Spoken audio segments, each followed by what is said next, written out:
Episode number 344. You were right, my lord, said Felton, with a tone of profound disgust which sounded to the very bottom of the heart of milady.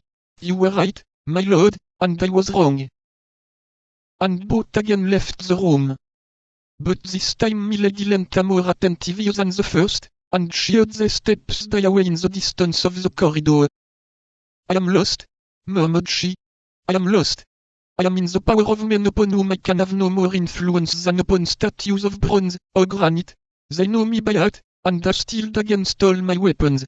It is, however, impossible that this should end as they have decreed. In fact, as this last reflection indicated, this instinctive return to hope, sentiments of weakness or fear did not dwell long in her ardent spirit. Milady sat down to table, ate from several dishes, drank a little Spanish wine, and felt all her resolution return.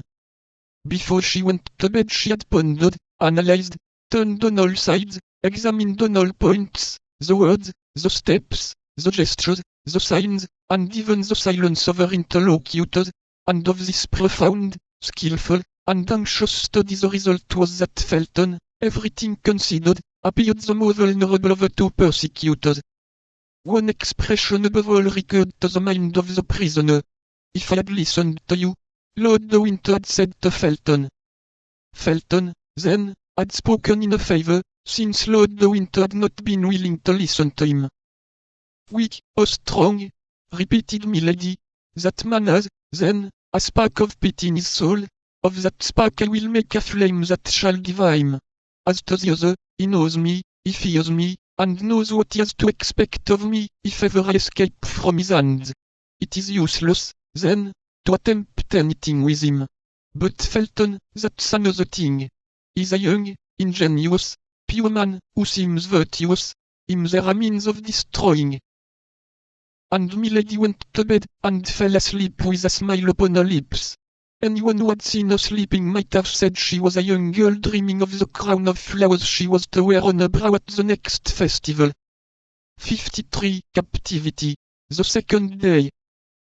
Milady dreamed that she at length had D'Artagnan in her power, that she was present at his execution, and it was the sight of his odious blood, flowing beneath the axe of the headsman, which spread that charming smile upon her lips. She slept as a prisoner sleeps, rocked by his first hope. In the morning, when they entered the chamber she was still in bed. Felton remained in the corridor. He brought with him the woman of whom he had spoken the evening before, and who had just arrived. This woman entered, and approaching Milady's bed, offered her services. Milady was habitually pale. Her complexion might therefore deceive a person who saw her for the first time. I am in a fever, said she. I have not slept a single instant during all this long night. I suffer horribly. Are you likely to be more humane to me than others were yesterday? All I ask is permission to remain abed.